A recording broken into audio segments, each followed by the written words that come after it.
की अहम खबरों की तरफ और सबसे पहले आपको अपडेट करेंगे, एडिशन करेंगे अपनी एक्सक्लूसिव स्टोरी में, जो हमने एक दिन पहले आपके सामने रखी थी, जिसमें हमने आपको बताया था कि फॉर्म 47 के फील्ड मार्शल आसिम मुनीर, जो आर्मी चीफ हैं इस वक्त, वो जब इस्लामाबाद पुलिस लाइंस गए तो वहाँ पर उन्होंने पुलिस के आला अफसरान से जो बातचीत की, पूरा अहवाल आपके सामने रखा था। अब हमारे साथ मुतअद्दिद पुलिस के सीनियर तरीन अफसरान ने रब्ता किया और कुछ और ऐसी अहम तरीन इंफॉर्मेशन दी जो उस वक्त मिसिंग थी, हम आप तक नहीं पहुंचा सके थे, क्योंकि ये बहुत ही इंपॉर्टेंट स्टोरी है, इसलिए हम इसका फॉलोअप आपके सामने रख रहे हैं। पहले बैकग्राउंड दे दें क्विकली और उसके बाद जो एडिशनल इन्फॉर्मेशन है वो आपके सामने रखेंगे। बैकग्राउंड ये है कि अब से चंद दिन पहले फील्ड मार्शल सैयद आसिम मुनीर, तमगा इम्तियाज मिलिट्री और फॉर्म 47 के आर्मी चीफ, वो गए इस्लामाबाद पुलिस लाइंस। वहां उन्होंने तमाम पूरे पाकिस्तान से तमाम सीनियर तरीन पुलिस के अफसरान को बुलाया हुआ था। मतलब सिर्फ इस्लामाबाद पुलिस के लोग नहीं थे, बल्कि सीनियर तरीन अफसरान दूसरी जगहों से भी बुलाए हुए थे। पहले तो उन्होंने बाहर जो ज़ाहिर है जूनियर एहलकार होते हैं, हवालदार, कांस्टेबल, सब इंस्पेक्टर्स, उन्होंने उनको सलामी वगैरह दी, फूल शूल चढ़ाए गए शोहदा की यादगार पर।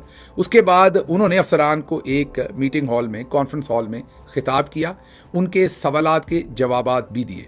वहाँ पर आर्मी चीफ ने जो इम्पॉर्टेंट बातें की, वो सबसे इम्पॉर्टेंट बात थी कि अब सियासत रियासत के ताबे है। उसके बाद उन्होंने बताया कि हम ही रियासत हैं। फिर उन्होंने ये कहा कि जो सियासतदान हैं वो सारे के सारे करप्ट हैं, वो पोस्टिंग ट्रांसफर में से बाहर नहीं निकलते। आपने और हमने, पुलिस अफसरान को उन्होंने मुखातब करके कहा कि आपने और हमने अब इस रियासत को चलाना है, मतलब हम ही हैं। फिर उन्होंने ये भी कहा कि मैं इधर ही हूं, मैं कहीं नहीं जा रहा। फिर ये भी कहा कि आप और हम मिलकर काम करेंगे और अब इस रियासत को चलाएंगे। फिर उन्होंने ये भी कहा, ये सारी पुरानी मैं कवर कर चुका हूं बात, लेकिन चंद जुमलों में इसको रिपीट कर रहा हूं। फिर ये भी कहा कि अब आप लोगों को भी मुसल्लह अफवाज का हम हिस्सा ही समझेंगे, आप भी अपने आप को मुसल्लह अफवाज का हिस्सा ही समझिए। अब रिटायरमेंट पर जिस तरीके से फौजी अफसरान, क्योंकि फौज की साइड पर भी आपको अगर ये पता हो तो जो अफसरान हैं उनको प्लॉट या घर बना हुआ या अपार्टमेंट मिलता है, लेकिन जो जेसीओज हों उनको ऐसी कोई चीज़ नहीं मिलती। तो उसी तरह से उसी तनाजर में ये बताया गया कि एएसपी एंड अबव जो अफसरान होंगे, सीएसएस करके आते हैं, उनको अब प्लॉट या घर मिलेगा बिल्कुल उसी तरह से जैसे अफसरान को मिलता है डीएचए या दूसरी जगहों पर। मतलब आपको हम अपना हिस्सा ही तस्लीम करेंगे। अब ये सब कुछ हमने आपके सामने उस दिन रखा, जो तफसीलात हमें मिली। आपको बताया था कि कम से कम 3 पुलिस अफसरान के साथ हमारी इंटरेक्शन हुई, जहाँ से हमें ये पता चला। अब उसके बाद हमें मुतअद्दिद, मैं जानबूझ के मुतअद्दिद का लफ्ज़ इस्तेमाल कर रहा हूँ ताकि पिन पॉइंट ना हो कि वो 2 हैं, 3 हैं, 4 हैं, पुलिस अफसरान ने खुद से रब्ता किया, इनडायरेक्टली भी और डायरेक्टली भी। और कुछ और जो बातचीत हुई उसके बारे में भी हमें बताया गया। एक तो ये बताया गया कि बदले बदले हैं मिजाज हजूर के, थोड़ा सा लग रहा है कि चीफ इलेक्शन कमिश्नर के साथ आजकल कोई नाराज़गी चल रही है, या शायद उनका वक्त अब पूरा होने की तरफ ये इशारे कर रहे हैं।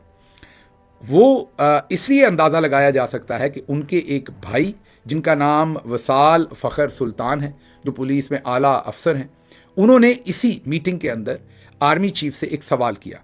ये हम आपको जो अपडेटेड इन्फॉर्मेशन है वो बता रहे हैं, जो उस दिन हमारे पास नहीं थी, अब वो अपडेटेड इन्फॉर्मेशन है तो हम आपको दे रहे हैं।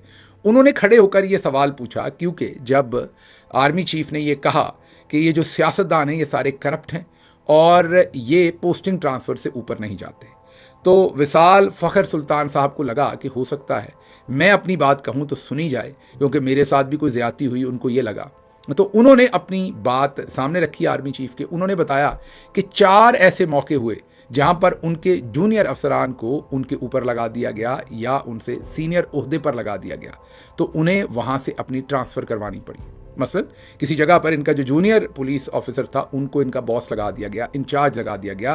तो उन्होंने कहा कि मजबूरन 4 ऐसे वाक़यात हो चुके हैं जहां से मैंने अपनी ट्रांसफ़र ली। यहाँ पर आपको ये याद रहे कि ये शरीफ ख़ानदान ने ये काम मुतारफ़ करवाया था कि जूनियर अफसरान को सीनियर अफसरान के ऊपर लगा दो। उसके 2 फ़ायदे हैं। सीनियर को तो वैसे ही बकरी बना दो बेचारे को, जो जूनियर है जिसे मेरिट के खिलाफ आपने ऊपर लगा दिया, वो उसके बाद आपके पाँव धो के पिएगा, क्योंकि उसको आपने वैसे ही मेरिट से ऊपर की जगह दी। याद कीजिए जैसे आजकल वो एएसपी शहर बानो नकवी साहबा, वो जो ड्रामा क्वीन भी जिन्हें कहते हैं पंजाब के अंदर, वो आजकल जिस तरीके से एसपी की पोजीशन पे हैं, वो एएसपी, लेकिन जो सबसे लुक्रेटिव पोजीशन लाहौर के अंदर एसपी मॉडल टाउन की है, वहाँ पर उनको लगाया हुआ है। तो उनके ग्रेड से एक ग्रेड ऊपर उनको अपॉइंटमेंट दिए, तो जाहिर है फिर उनसे आप जो मर्जी काम करवा लें, तमाम उल्टे सीधे काम वो उस पोजीशन पर रहते हुए करके देंगी, क्योंकि उनकी कैपेसिटी से ऊपर की उन्हें पोजीशन दी हुई है। इसी तरह का सवाल वसाल फ़खर सुल्तान साहब ने किया, और जब उन्होंने सवाल किया तो सभी ये सोच रहे थे कि अब आर्मी चीफ ने जिस तरीके का माहौल बनाया है वो एक बेहतरीन जवाब देंगे और एक पॉलिसी स्टेटमेंट देंगे कि आगे से ऐसा नहीं किया जाएगा। लेकिन जो उन्होंने जवाब दिया उसने सबको हैरान कर दिया। फ़खर जो विसाल फ़खर सुल्तान थे, उनके तो मार्केट में शेयर्स जो थे वो उसी टाइम डूब गए, मतलब इसी तरीके से डूबे जैसे कोई कंपनी बैंकरप्ट हो जाए, उसके पल्ले कुछ ना रहे। विसाल फ़खर सुल्तान साहब ने जब ये सवाल पूछा तो आर्मी चीफ साहब ने उनको कहा कि तशरीफ़ रखिए। उसके बाद उन्होंने कहा कि अगर आपको 4 दफ़ा ऐसा किया गया, सुपरसीड किया गया, या आपसे जूनियर को आपके ऊपर लगा दिया गया, तो हमारी फ़ौज में जब ऐसा हो तो हम तो इस्तीफ़ा दे देते हैं, हम तो नहीं रहते, हम तो इस्तीफ़ा दे के घर चले जाते हैं। दूसरे लफ्ज़ों में उन्होंने सीधा सीधा विसाल फ़खर सुल्तान साहब को कहा कि आपने ये इस्तीफ़ा क्यों नहीं दिया। ये लफ्ज़ नहीं थे उनके, लेकिन कहने का मतलब कुछ इसी तरह का था कि आपने ये इस्तीफ़ा क्यों नहीं दिया, आपको इस्तीफ़ा ही दे देते तो बेहतर था। अब जाहिर है ये ज़्यादती थी एक पुलिस ऑफिसर के साथ, मेरे ख्याल में जो आर्मी चीफ ने की, ये उन्हें बात नहीं करनी चाहिए थी। या तो आर्मी चीफ के पास पूरा इल्म नहीं, लेकिन उन्हीं के पास नहीं, मैंने कई जर्नल्स को भी ये कहते हुए पहले सुना है एग्जैक्टली ये बात। मुझे लगता है ओवरऑल ही एक अंडरस्टैंडिंग का फुकदान है हमारे जनरल साहबान के उनके सामने जो ये पूरा मंजर है सीएसएस और पुलिस का, शायद वो इस सिस्टम को समझते नहीं हैं और बार बार ये बताते हैं। मसलन एक बात और कही जाती है कि हमारे फौज के अंदर बहुत थोड़े लोगों को प्रमोट करके हम ऊपर तक लेके जाते हैं, मीन मेजर जनरल और लेफ्टिनेंट जनरल तक लेके जाते हैं। आपके सिविल सर्विसेज के अंदर तो हर दूसरा बंदा ही ऊपर तक पहुंच जाता है। ये भी एक मिसकंसेप्शन कह लीजिए, एक पुअर अंडरस्टैंडिंग कह लीजिए मामले की। अक्सर जनरल साहबान ये वाला कॉन्टेक्स्ट भी आपके सामने रखते हैं। तो इसमें जब मेरी पुलिस के अफसरान से बात हुई, जो बहुत ही ज़्यादा जाहिर है विसाल फ़खर सुल्तान साहब के साथ आर्मी चीफ ने जो वहाँ पर किया, उसके बाद बड़े बददिल थे। बददिल इसलिए थे कि उनको ये लग रहा था कि इसका मतलब है कि आर्मी चीफ एंडोर्स कर रहे हैं इस बात को कि जूनियर्स को ऊपर लगा देना चाहिए और सीनियर को इस्तीफ़ा दे के चले जाना चाहिए। तो उन्होंने ये मुझे बताया कि आर्मी की जो रिक्रूटमेंट होती है हर साल, उसमें कम से कम 1000 के करीब जो है वो नए अफसरान तकरीबन साल पूरे में 2 शिफ्ट्स में या 2 बैजेस में या एक में 1000 के करीब नए अफसरान जो है वो लिए जाते हैं। कंपैरेटिवली पुलिस का जो सीएसएस करके पूरे पाकिस्तान में एएसपीज आते हैं वो 20 के करीब होते हैं। अमूमी तौर पर 12 से 15 होते हैं, कई दफ़ा 15 से 20 होते हैं। बहुत ही कोई रेयर ओकेजन होगा जब 20 से कोई 1-2 ऊपर होंगे, तो मैक्सिमम 20 लोग साल में आते हैं। तो अब कहाँ 1000 और कहाँ 20, तो अगर आप परसेंटेज देखेंगे तो अगर 20 में आप सोच ही सकते हैं कि अगर 20 में 18 लोग ऊपर पहुंच जाते हैं तो परसेंटेज वाइज तो आपको ज़्यादा लग रहा है, लेकिन नंबर ओवरऑल है ही इतना कम। आप ये कहिए कि इतने कम लोग इस प्रोफेशन के अंदर आते हैं, तो इसलिए उनकी तरक्की होना कंपैरेटिवली ईजी होता है। क्योंकि पूरे सीएसएस की जो सीट्स हैं वो भी मुझे ये बताया गया कि शायद साल में मैक्सिमम 200, बहुत कभी ज़्यादा, पूरे इसके अंदर रेलवेज़ भी है, डीएमजी भी है, पुलिस भी है, फॉरेन ऑफिस भी है, कस्टम्स भी है, जैसे एफबीआर और इनलैंड रेवेन्यू, मीन उनका इकट्ठा ही होता है, वो तमाम और भी बहुत सारे इसके अंदर दूसरे एडमिनिस्ट्रेटिव सर्विस वाले भी, सारे मिला जुला कर 250 अगर हो जाए, मीन 250, तो बहुत बड़ा बैच होता है। अमूमी 200, 150, 200 अफसरान जो हैं वो इन तमाम महकमों के लिए लिए जाते हैं। पुलिस को 15-20 दे दिए, फॉरेन ऑफिस को दे दिए, इस तरीके से सबको बांट के जो है वो अफसरान दिए जाते हैं उनके मेरिट के हिसाब से, और वो ज्वाइन करते हैं। तो पुलिस अफसरान का ये कहना था कि आर्मी चीफ की जो अंडरस्टैंडिंग है वो इतनी पुअर है इस बात में, ये मैं एग्जैक्ट वर्ड आपको बता रहा हूँ जो पुलिस अफसरान ने मुझे बताया, कि इतनी पुअर अंडरस्टैंडिंग है कि उनको ये नहीं पता कि हमारे यहाँ 1000 लोग नहीं आते जो आप कह रहे हैं कि सुपरसीड करके तो वो घर चले जाएं। और उसके अलावा उन्होंने कहा कि हमारी सर्विस का मैकेनिज्म बिल्कुल फ़र्क है। आपके यहाँ पूरा बैच होता है और उस बैच में से अगर कोई सुपरसीड हो जाता है तो ऐसा नहीं है कि जो कर्नल या ब्रिगेडियर होते हैं वो घर चले जाते हैं, वो अपना जो साल बाकी रहता है उसे पूरा करके जाते हैं। और ये वाकई उनकी बात दुरुस्त है। मैं जानता हूँ ऐसे कर्नल्स और ब्रिगेडियर्स को जो सुपरसीड हुए, लेकिन उनका अगर सर्विस का 1 साल रहता था तो उन्होंने पूरा किया। तो ये जो वो कॉन्टेक्स्ट कह रहे थे कि हम तो इस्तीफा दे देते हैं, ये भी वो गलत कह रहे थे। शायद ऊपर लेफ्टिनेंट जनरल पर जब ये आर्मी चीफ बनते हैं तो कोई एक आध जो रह जाते हैं, 2 या 3, वो शायद इस्तीफा दे के घर जाते हैं, बाकी लोग ऐसा नहीं करते। तो ये उनकी जो पुअर अंडरस्टैंडिंग थी उसके बारे में मुझे पुलिस अफसरान ने कहा। बाकी पुलिस अफसरान का ख्याल यही है कि पंजाब से बुला के और सारी जगहों से बुला के, ये जो पिछले दिनों हमने आपके सामने खबर रखी थी, याद कीजिए, आपको याद आ जाएगा जब याददाश्त पर जोर देंगे, कि एक सेक्टर कमांडर ने, आईएसआई के एक सेक्टर कमांडर ने, हमें तो पता है वो कौन से हैं, जानबूझ के हम उनका नाम नहीं ले रहे, फिर उनकी तहकीक शुरू हो जाएगी, फिर उनके साथ मामला शुरू हो जाएंगे। उन्होंने किसी बड़ी मोतबर जगह पर बैठकर ये कहा कि हम मार मार कर थक गए हैं, अवाम थक नहीं रही, इमरान खान का साथ नहीं छोड़ रही, हम थक गए हैं और ऊपर वाले भी समझ नहीं रहे, मतलब आर्मी चीफ नहीं समझ रहे, वो हम पर प्रेशर डालते हैं कि हम ये काम करते जाएं। अब उसी चीज़ को कनेक्ट कीजिए यहाँ पर कि आर्मी चीफ को पुलिस अफसरान के साथ बैठने की ज़रूरत क्यों पेश आई। इसलिए पेश आई कि जाहिर है सब कुछ पुलिस से ही करवाया है। जब आईएसआई के एक सेक्टर कमांडर ये कह रहे हैं कि हम मार मार कर जुल्म कर करके थक गए, तो इसका मतलब पुलिस भी थक गई है।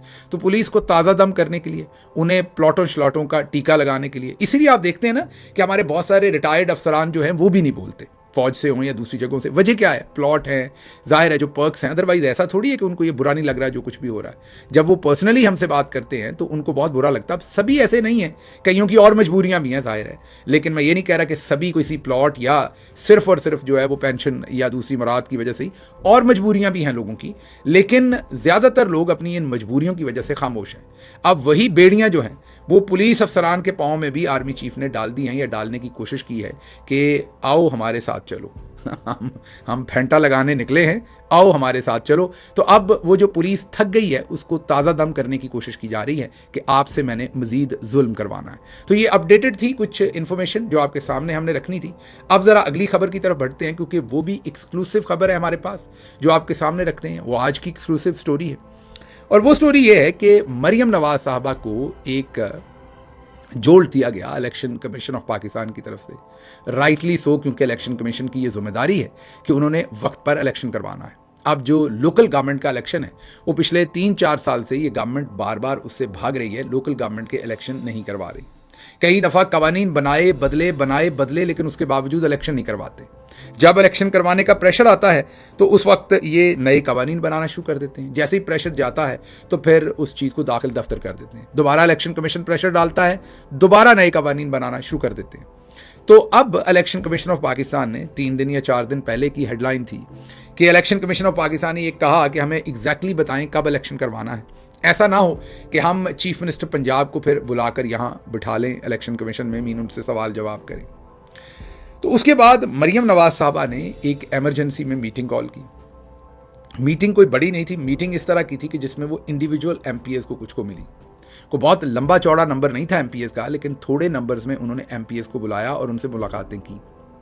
उन एमपीएस के साथ मुलाकातें करके उन्होंने उनसे पूछा कि आपके ख्याल में हमें बल्दियाती इलेक्शन अगर हम करवा लें तो जीतने के कितने चांस हैं। उनमें से कम 2 लोगों से हमारी बात हुई। उन्होंने हमें ये कंफर्म किया कि हमने मरियम साहबा को ये बताया कि अगर तो नतीजा फॉर्म 47 से निकालना है, जैसे पहले निकला था, फिर तो इलेक्शन करवा लें। अगर वोट गिने जाने हैं तो बिल्कुल इलेक्शन ना करवाइएगा, इतनी बुरी मार पड़ेगी जो उस वक्त भी नहीं पड़ी थी, क्योंकि उस वक्त गज़ा वाला काम नहीं किया गया था, उस वक्त मुरीद के वाला काम नहीं किया गया था, कश्मीर वाला काम नहीं किया गया था, उस वक्त 26 नवंबर में गोलियां नहीं मारी गई थी। ज़ाहिर इलेक्शन भी उस वक्त तक लूटा नहीं गया था, उसके ज़ाहिर है उसी इलेक्शन को ही लूटा। तो आवाम के अंदर जो तकलीफ़ है वो बहुत ज़्यादा है, आवाम हमसे बहुत ज़्यादा मुतनफ़र है, और इसलिए आप इलेक्शन करवाने का कभी सोचना भी मत। अब देखते हैं आने वाले दिनों में मरियम नवाज़ और नवाज़ शरीफ और नून लीग किस तरीके से हैंडल करते हैं चीफ इलेक्शन कमिश्नर को, जो इस वक्त उनको बार बार जोड़ दे रहे हैं कि मैं इलेक्शन करवाना चाहता हूं। अब ये भी नज़र आ जाएगा कि इलेक्शन कमीशन वाकई सीरियस है या सिर्फ अपनी अहमियत बताने के लिए इलेक्शन कमीशन का जो अदारा है वो उनको झटका बटका दे रहा है, और आने वाले दिनों में उन्होंने भी इलेक्शन करवाने के बारे में कोई सीरियस नहीं होना। लेकिन ये बात तय है कि मरियम नवाज़ को ये भी साथ बताया गया कि बड़े पैमाने पर एमएनए और एमपीए पर भी मुश्किल था फॉर्म 47, लेकिन वो फिर भी बड़ा हल्का होता है। यहाँ पर 1 गांव, 2 गांव, 3 गांव का नाज़म बनता है, या काउंसलर बनता है एक गली का, 2 गलियों का, 4 गलियों का, तो इस सूरत हाल के अंदर फॉर्म 47 जारी करना बहुत मुश्किल है। गांव के लोग बहुत जूता फेरेंगे वहां पर जो फॉर्म 47 उनका जारी करने की कोशिश करेगा, क्योंकि लिमिटेड वोट्स होंगे 200, 400, 500, उसमें फॉर्म 47 आप कैसे जारी करेंगे, ये भी उनके सामने इस चीज़ का कॉन्टेक्स्ट रखा गया है। तो अब देखते हैं आने वाले दिनों में क्या होता है। अब चलते हैं ज़रा अगली खबर की तरफ, एक और भी आपको एक्सप्लेनेशन दे दें कि आजकल हमीदुर रहमान कमीशन रिपोर्ट जो है वो बैक बर्नर पे फिर चली गई है। वजह यह है कि इतना कुछ हो रहा है, वो अल्ताफ़ हुसैन कहते हैं ना कि इतना हरामीपन हो रहा है कि उसी से फुर्सत नहीं मिलती, जो रोज़ का बखेड़ा है वो आपके सामने नहीं रख पाते पूरा। तो हमीदुर रहमान कमीशन रिपोर्ट रोज़ अभी भी मेरे सामने है, ये मेरे सामने पहली खबर मेरी टीम ने रखी हुई है, चैप्टर 2 पैराग्राफ 17 और 18 सीनियर अफसरान के रवैये के बारे में ब्रिगेडियर इकबाल रहमान शरीफ का जो गवाह नंबर 269 थे उनका बयान, ये मैं रखूंगा आपके सामने सब कुछ, लेकिन जिस दिन वक्त होगा उस दिन दोबारा हम हमीदुर रहमान कमीशन रिपोर्ट को आपके सामने रखेंगे। रोज़ ये लिस्ट में पहले नंबर पर मेरे सामने होती है, लेकिन फिर वो अल्ताफ़ हुसैन साहब के मुताबिक इतना हरामीपन चल रहा होता है कि वो समेटने के लिए आपके सामने रोज़ की रोज़ चीज़ें जो हैं वो रखना भी ज़रूरी होती हैं। अब आगे शदीद मसला बना हुआ है तीरा ऑपरेशन का, भागम भाग है। अवाम ने जो जूता उतारा है उसके बाद कोई उसकी जिम्मेदारी लेने को तैयार नहीं है। फेडरल गवर्नमेंट कह रही है हम तो करवा ही नहीं रहे, प्रोविंशियल गवर्नमेंट तो पहले ही कह रही है। अब फरजाना अली सहाफ़ी हैं, तहरीक इंसाफ पर तो बहुत ही ज़्यादा क्रिटिकल है। प्रो पीपल्स पार्टी सहाफ़ी हैं फरजाना अली साहबा, हम उनका बड़ा एहतराम करते हैं, बोल्ड सहाफ़ी हैं, इसमें कोई शक नहीं, लेकिन PTI को शदीद नापसंद करती हैं। अक्सर उनकी जो मैं तहरीरें देखता हूँ, उनका एनालिसिस देखता हूँ, वो PTI के अगेंस्ट होता है। अंडरस्टैंडेबल भी है कई दफ़ा। क्योंकि PTI बार बार जीत रही है खैबर पख्तूनख्वा में, तो ये भी एक सहाफ़ियों की एक आप ये कह लीजिए कि टाइप ऑफ पर्सनैलिटी भी कई दफ़ा होती है कि उन्होंने पानी के अपोजिट तैराकी करनी होती है। इसमें कोई बुरी बात नहीं, क्रिटिकल आवाज़ें भी होनी चाहिए। अगर वो समझती हैं कि PTI बार बार हुकूमत में आ रही है तो उन्होंने क्रिटिकली रहना है, तो कोई बात नहीं, एज लॉन्ग एज जब तक वो लफाफा सहाफ़त नहीं करती, जो हमारा नहीं ख्याल कि वो करती हैं, तो हम यही कहेंगे कि ये बेहतरीन काम है। अगर वो क्रिटिकल हो रही हैं तो इसमें कोई बुरी बात नहीं। बहरहाल अब वो कह रही हैं कि तीरा ऑपरेशन किसने इजाज़त दी, जिम्मेदार कौन था, उन्होंने मुआहदे की पूरी कॉपी सामने रख दी है। जाहिर है इस पर दस्तखत नहीं है।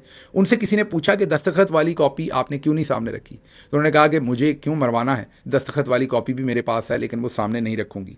अब शफी जान ने भी बताया है कि ये 24 रुकनी कमेटी थी। इस कमेटी के अंदर जाहिर है वहाँ पर जो चीफ सेक्रेटरी खैबर पख्तूनख्वा भी हैं, IGFC भी हैं, IG जो पुलिस के खैबर पख्तूनख्वा के वो भी हैं, इसमें DC खैबर भी हैं, कमिश्नर भी हैं वहाँ के। ये तमाम लोग गवर्नमेंट के जो ऑफिशियल्स हैं वो भी इस 24 रुकनी कमेटी में थे। इसमें हुकूमती खैबर पख्तूनख्वा के वज़ीर या मेंबर असम्बली या चीफ मिनिस्टर नहीं थे। ये 24 रुकनी कमेटी इन्होंने खुद से ही बनाई हुई है, कोर कमांडर साहब और IGFC और इन्होंने। और अब शफी जान ये बता रहे हैं कि ये जो यहाँ पर अफसरान हैं इनसे ज़बरदस्ती साइन करवाए गए और ये सब कुछ ज़बरदस्ती किया गया। मेरा मशवरा खैबर पख्तून हुकूमत को ये है, खैबर पख्तूनख्वा को, कि अगर DC खैबर ने उनकी मर्ज़ी के बगैर ये दस्तखत किए हैं तो उनको फौरी तौर पर वहाँ से तब्दील कर देना चाहिए। यही काम कमिश्नर के साथ करना चाहिए। और इसी तरीके से जो चीफ सेक्रेटरी और IG हैं, अगर उन्होंने भी सुहेल अफरीदी साहब की मर्ज़ी के ख़िलाफ़ ये सिग्नेचर किए हैं तो उनको भी सूबे से फारिग करने के लिए भरपूर कोशिश करनी चाहिए। There are ways to get rid of them. जब गंडापुर साहब चीफ मिनिस्टर थे तो हमने उनके सामने तफसील के साथ रखा था, लेकिन उन्होंने ऐसा कोई इक़दाम नहीं किया था। बहरहाल देखते हैं मौजूदा हुकूमत इसको कैसे हैंडल करती है। लेकिन फरजाना अली साहबा ने जो कॉन्ट्रैक्ट रखा है उससे तो वाज़ेह होता है कि सुहेल अफरीदी और उनके वुज़रा इसमें कहीं से शामिल नहीं है। ये इसमें हुकूमती मशीनरी है जो हम सबको पता है कि जिनको ISI कंट्रोल करती है, मिलिट्री जर्नल्स कंट्रोल करते हैं, और उन्होंने ज़बरदस्ती उनसे सिग्नेचर करवा के ये मुआहदा करवा के वहाँ से लोगों को ज़बरदस्ती बेदखल किया है। लेकिन अब अवाम ने जब इतनी ज़्यादा तनकीद की है तो जैसे ये हर चीज़ से भाग जाते हैं। आपने देखा अब गज़ा के मामले से भी भाग रहे हैं और बार बार कह रहे हैं कि ये हुकूमत का फैसला है। ऐसे ही माजी में भी हर चीज़ से ये भागते रहे हैं, तो अब ये इस चीज़ से भी भाग रहे हैं कि ये हमने नहीं करवाया। दूसरी तरफ अगर हम इसमें फरजाना अली कह रही हैं कि खैबर पख्तूनख्वा हुकूमत तो पहले ही नहीं मानती, वफाकी हुकूमत भी नहीं मानती, तो अब ये जो DC खैबर हैं, कमिश्नर हैं, चीफ सेक्रेटरी हैं, IGFC हैं, IG खैबर पख्तूनख्वा हैं, इनसे पूछना चाहिए कि इन सब से जो इस सारे प्रोसेस का हिस्सा थे कि हज़ारों लोगों को बेघर करवा के, लोगों के बच्चे मरवा कर अब कहते हैं कि ये हमने किया ही नहीं है, तो ये किसने किया? मैं बिल्कुल इंडोर्स करता हूँ फरजाना साहबा की बात को। इन अफसरान से ये बात ज़रूर पूछनी चाहिए। वादी तीरा के लोग नकल मकानी क्यों कर रहे हैं, इसका जवाब सूबाई हुकूमत देगी। एहसन इकबाल ने फिर से वही बात कही है कि हम ना ऑपरेशन करवा रहे हैं, ना करवाया है, ना हम नकल मकानी करवा रहे हैं, हमारा कोई लेना देना नहीं। हालांकि इनके अपने वज़ीर दिफा असेंबली में खड़े होकर कह चुके हैं कि हाँ, हम ऑपरेशन कर रहे हैं, करवा रहे हैं। इनके अपने तलाल चौधरी भी ये कह चुके हैं, मुतद्दद इनके वज़रा ये बयान दे चुके हैं कि ऑपरेशन हम करवा रहे हैं या हम करवाएंगे। और DGISPR भी कह चुके हैं, हमने कल आपको सुनवाया भी था कि ऑपरेशन हो रहा है, इस वक्त भी हो रहा है, ये कहते नहीं होने देंगे, लेकिन हम कर रहे हैं।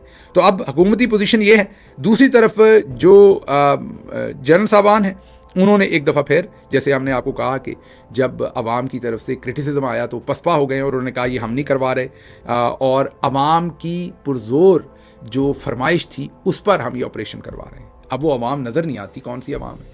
अवाम तो सारी सीखपा है, अवाम तो सारी सरापा एहतजाज है, वो वहाँ के इलेक्टेड मेंबर्स हैं या आम अवाम है, सभी क्रिटिसिज्म कर रहे हैं, लेकिन इस वक्त कोई जवाब नहीं है। बिल्कुल उसी तरह से जैसे कह रहे हैं कि फ़लस्तीन के अंदर या गज़ा के अंदर जो हमने जाना है, किस मकसद के लिए जाना है, हमास को गैर मसल्ला नहीं करना है, वो जो कहानी वहाँ सुनाते हैं। कल ही टिकर जारी किए थे, पाकिस्तान की अफवाज हमास को गैर मसल्ला करने में हिस्सेदार नहीं होगी, हमास को गैर मसल्ला करने में शिरकत हमारी रेड लाइन है, सिक्योरिटी ज़राए। तो फिर नाम देना यहाँ, अगर ये स्टेटमेंट देनी है DGISPR, so then have guts, इसमें अपना चेहरा और नाम दें ताकि ट्रंप आपसे पूछे आपने ये कैसे स्टेटमेंट दी है।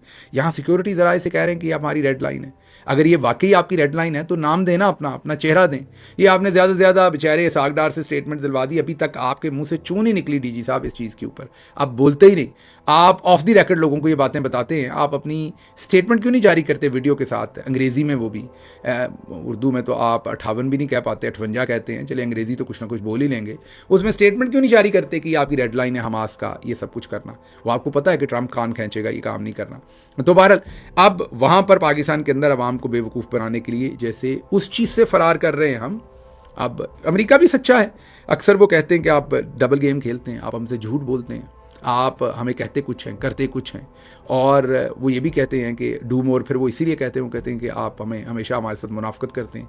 ये यही मुनाफकत है ना, सदर ट्रंप से वादे कुछ और कर रहे हैं, यहाँ कुछ और स्टेटमेंट्स दे रहे हैं, माजी में भी ये करते रहे हैं, अभी भी कर रहे हैं। तो बहरहाल इस बयानिए से मुकम्मल तौर पर फ़रार, अब तीरा से भी फ़रार कर रहे हैं कि हमने करवाया है, और जैसे मैंने पहले बताया इस गज़ा वाले मामले से भी ये फ़रार कर रहे हैं। अब कुछ जर्नलिस्टों को भी मैदान में उतारा है जो जर्नली टाउट किस्म के हैं, जिनमें औरत कार्ड एक्सपर्ट और मिसोजिनिस्ट और सरकारी हज एक्सपर्ट भी हैं। वो इनके पास बहुत सारी एक्सपर्टीज़ हैं, एक तो औरत कार्ड भी निकालती हैं, मिसोजिनिस्ट भी लोगों को कहती हैं, और सरकारी हज भी इन्होंने कर रखा है।